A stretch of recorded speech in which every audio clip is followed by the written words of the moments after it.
আলহামদুলিল্লাহ বললে আল্লাহ আরো ভালো রাখবে, অবস্থার আরো পরিবর্তন করে দিবে, ভালো থেকে আরো ভালো করে দিবে। আর আলহামদুলিল্লাহ না বললে অবস্থা যা আছে ওইটার আরো খারাপ করে দিবে, ঠিক কিনা? জহরাল ফাসাদু ফিল বাররি ওয়াল বাহর বিমা কাসাবাত আইদিন নাস।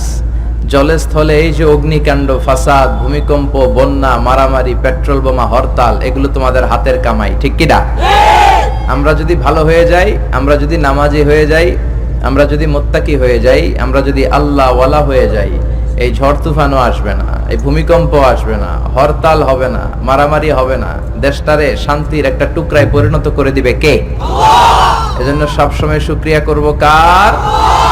শুকরিয়া করলে আল্লাহ নেয়ামত বাড়ায় দেয়। লা ইন শাকারতুম লা আযীদান্নাকুম ওয়া লা ইন কাফারতুম ইন্না আযাবি লাশাদীদ। যদি নেয়ামতের শুকরিয়া করো তো নেয়ামত বাড়ায় দিব, আর যদি কুফরি করো আযাব দিব।